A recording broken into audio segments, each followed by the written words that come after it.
मेरा टाइम याद आता है सत्संगियों, आज की यो सत्संग देख करके, कि मेरे सतगुरु एक बार मेरे गांव में आए थे, एक बार आए थे। वो आए तो हम परिवार के भाई और आसपास में पढ़े लिखे खूब हैं उनकी दया से।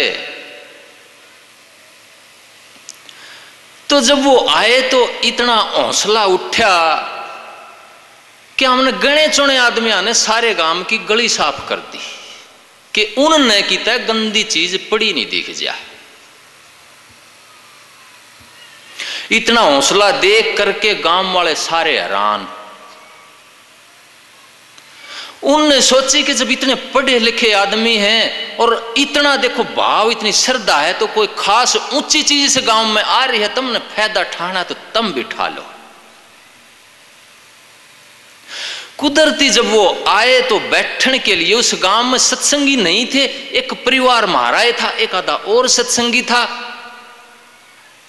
कि गांव में बैठने के लिए जगह नहीं थी। आज वो ये चीज मैंने यहां देखी है, आप लोगों का भाव। क्योंकि आदमी सतगुरु की बढ़ाई भी करवा देता है, सत्संग की बढ़ाई भी करवा देता है, और उसको गिरा भी सकता है। तो मैंने उस बहन का उदाहरण दिया कि कोई ऐसा सत्संगी ना हो जो सत्संग को गिराए, बल्कि सत्संगी वो है जो अपने बुजुर्गों की, अपने माँ बाप की, अपने सतगुरु के, उस मालिक के नाम को रोशन करे। ऐसा सत्संगी है तो सत्संगी है, नहीं तो नहीं है। वो नाम लेता रहे, ध्यान पर बैठा रहे, वो सत्संगी में नहीं आंदा। क्योंकि दिल का जो द्वार है, दिल का जो पाट है, वो नहीं खोला है।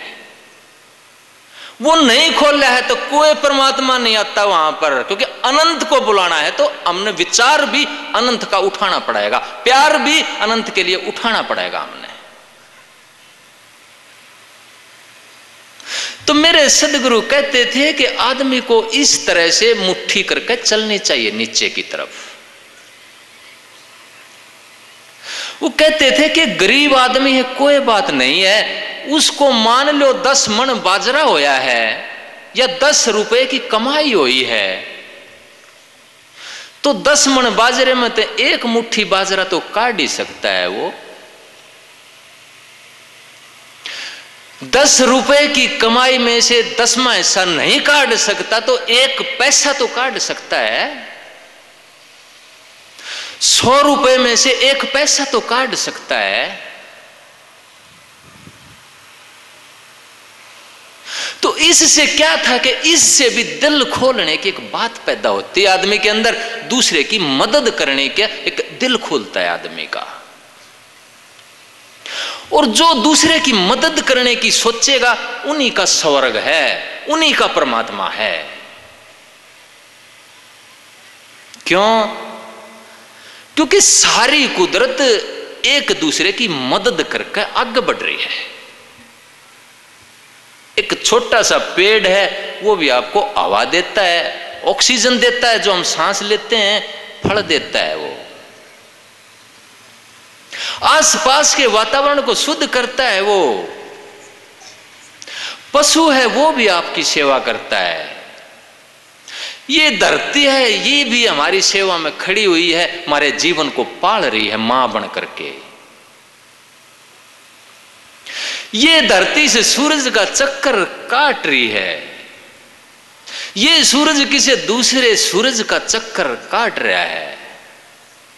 यानी कि सारी चीजें मिल करके इस ब्रह्मांड की साथ चल रही है। इस ब्रह्मांड की कोई भी चीज एकली होकर नहीं चल रही।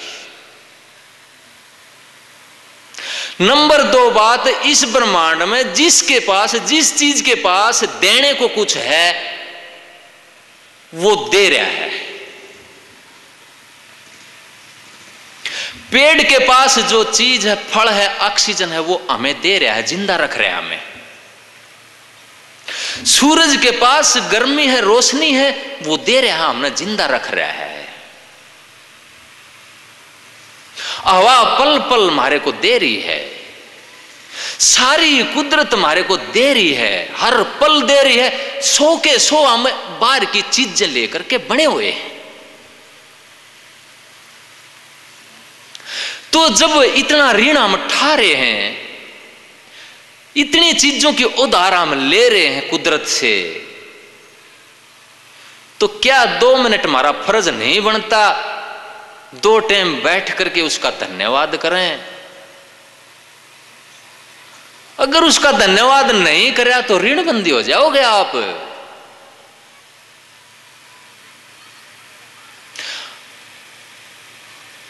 दस पैसे की चीज किसी से ले लेते हैं, 10 रुपए किसी से ले लेते हैं, जब उसके वापिस करते हैं तो उसकी बड़ी बड़ाई सोचता है कि तेरी बड़ाई करे, धन्यवाद करे, तेरा शुक्रिया करे तेरा। और हम करते हैं कि बड़ी मदद करी तने मेरी, क्योंकि आगे अगर पैसा लेना है तो उसका शुक्रिया करना पड़ेगा आपने, नहीं तो आगे नहीं मिलेगा आपको। तो जब एक छोटी सी चीज का हमने शुक्रिया अदा करना पड़ा है, 100 की 100 चीज ये कुदरत हमारे को दे रही है, खाना पीना, अन्न, हवा, जल, रोशनी, तो क्या हमारा फर्ज नहीं बनता कि 2 टाइम 2-2 मिनट 4-4 मिनट बैठ करके उसका शुक्रिया अदा करें?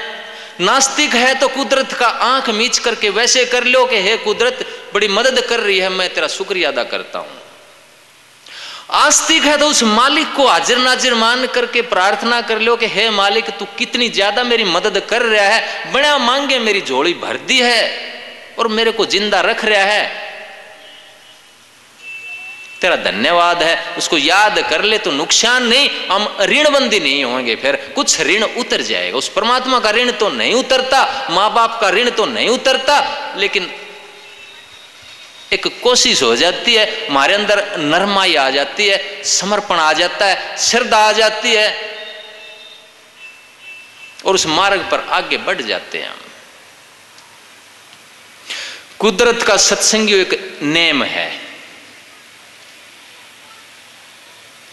कि कुदरत में आप बीज नहीं बोगे तो फसल नहीं मिलती। कुदरत में बीज नहीं बोया गया है तो फसल नहीं मिलती।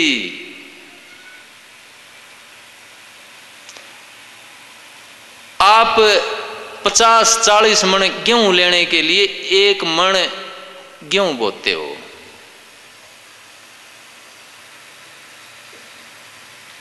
बीज बोना पड़ता है।